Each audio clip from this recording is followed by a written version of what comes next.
जब सुने के होई भोजपुरी गाना बस बजे के चाही गाना।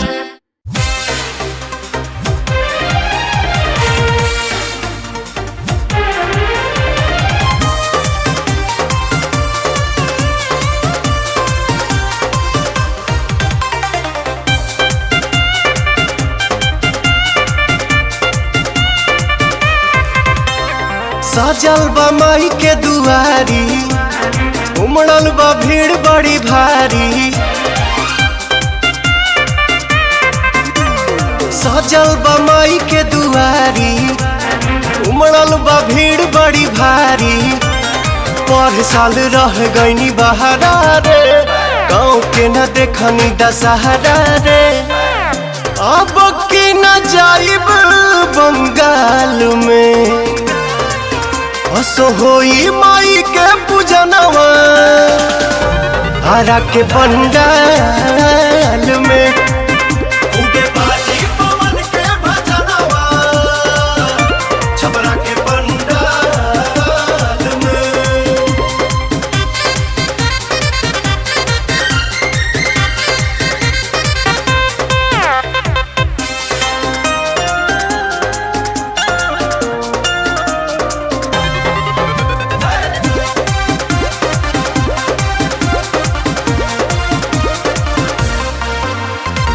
मंदिर में जाइब दिया जराइब, 9 दिन कुछो न खाइब।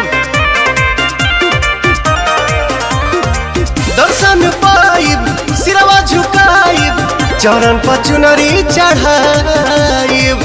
झोलुहा लगाइब निमिया डाल में, हसो होई माई के पूजनवा आरा के पंडाल में।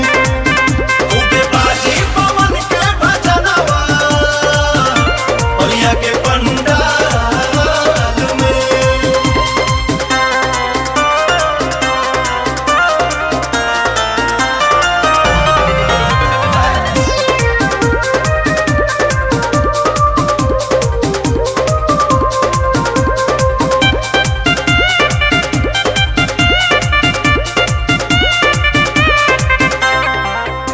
कतनो कमाल तू बहारा, बाकी गाँव में बितारा वह दशहरा। कतनो कमाल तू बहारा, बाकी गाँव में बितावा दशहरा। दीपक रानू सुमित आज आवतारे हो, अमित पुतुल मंडप सजावतारे हो।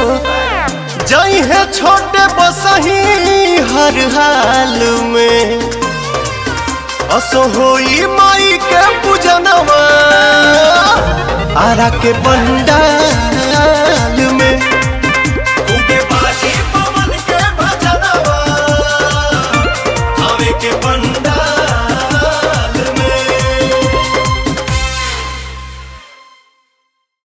अब की न जाइब बंगाल में, असो होई माई के पूजनवा आरा के पंडाल